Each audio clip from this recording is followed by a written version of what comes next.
A one-hit wonder relic of the 90s jam band era, or a pretty good band with some really bad luck? Why did the Spin Doctors fade from relevance in such a quick and spectacular fashion? The Spin Doctors are generally known for their most enormous hit, Two Princes, which is packed wall-to-wall with hooks and lyrics that offer a far more relatable premise than the usual Spin Doctors song. The Spin Doctors' chart history is uncommon. They released Pocketful of Kryptonite in August 1991, but their biggest hit, Two Princes, didn't get a release until January of 1993. Their last single from the album, Jimmy Olsen's Blues, didn't climb up the charts like Two Princes or their first single, Little Miss Can't Be Wrong, but it still is a live staple today. Two Princes is a classic case of catching lightning in a bottle. It was a pure pop song that just happened to have crunchy rock guitars, and that helped to propel it to number 7 on the Billboard Hot 100 in the early 90s, and it was everywhere. This can't be happening. After the Spin Doctors went from neo-hippie jam band with a loyal cult following to certified rock stars, the band released their second studio album, Turn It Upside Down, in 1994. According to Louisville Music News, guitarist Eric Schenkman admitted that the Spin Doctors wanted to avoid writing another surefire hit in the tradition of Two Princes. Unfortunately, that follow-up album has been criticized for being a largely hookless, directionless mess that doesn't add up to anything substantial. Nowhere is that more evident than on the album's main single, Cleopatra's Cat. YouTube music critic Todd in the Shadows featured Turn It Upside Down on his aptly named Train Records series and suggested that the song wasn't bad, but just odd. He added that the historical references and Latin lyrics and Chris Barron's extended scatting would have likely gone over the heads of most listeners. He also pointed out that the song's lack of hooks and structure had the potential to alienate the Spin Doctors' quote, fan base of 12-year-olds who knew them mainly from Two Princes. And it wasn't like the group's original fans from their obscure jam band days would have appreciated the tune either, according to Pop Dose. Turn It Upside Down had a couple of songs like You Let Your Heart Go Too Fast and Mary Jane that did have some sweet pop rock hooks, though neither of them had the same impact as any of the singles off Pocketful of Kryptonite.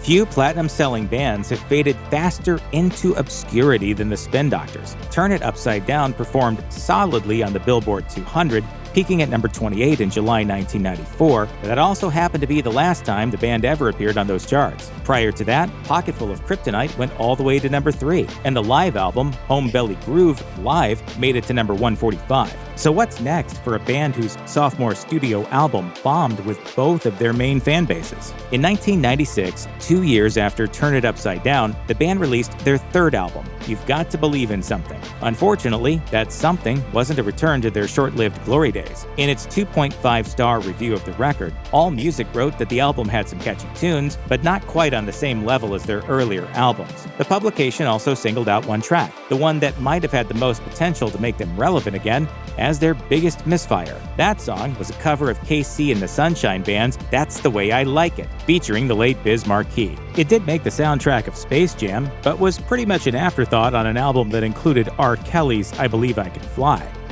Despite the Spin Doctors' sudden and meteoric success, they've ended up among those groups that are often considered among the worst of the 90s. They ranked 8th out of the 10 worst 90s bands in a 2013 Rolling Stone reader poll, making them a little worse than the Dave Matthews Band, but better than Hootie and the Blowfish, Hanson, and somehow Nirvana, which makes the poll a little suspect anyhow. Although it would seem that the Spin Doctors got off easier by ranking number 20 on LA Weekly's 2012 list of the worst bands of all time, it bears mentioning that they were also rather unforgiving, referring to Two Princes as an earworm so powerful that you're going to need to see an ENT doctor. But all the hate doesn't really mean a whole heck of a lot to fans. Sure, Rolling Stone may bag on them, but does any Spin Doctors fan actually read Rolling Stone? Does anyone? But the reality is, when word gets out that a band is ripe for being picked on, looking at you, Nickelback, it suddenly becomes cool to make fun of them. So began the idea that the Spin Doctors were prime punchline material.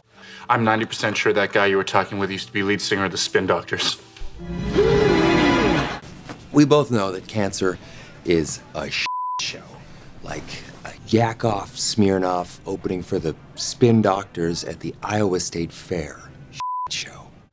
The Spin Doctors have been through a lot since their brief time in the spotlight, including various lineup changes. Guitarist Eric Schenkman quit in 1994 after walking off stage during a performance, and bassist Mark White followed 5 years later. If you want to cite any reason why the Spin Doctors faded at a time when they could have, spun themselves into a new direction, it's the crippling vocal issues by frontman Chris Barron. One morning, he woke up and could barely whisper, much less sing. He suffered from a very rare vocal cord paralysis, and it would be over a year before he could sing normally again. The Spin Doctors took 2 years off while Barron recuperated, but the classic lineup of Barron, Schenkman, White, and drummer Aaron Comas had been back together for some time, before White left the band again in 2022 after refusing to get the COVID-19 vaccine. Before that, however, they seemed content to do their own thing as a low-profile act. With their last studio release, the 2013 blues record If the River Was Whiskey, failing to chart but nonetheless earning positive reviews. In 2015, they put out a live album called Songs from the Road.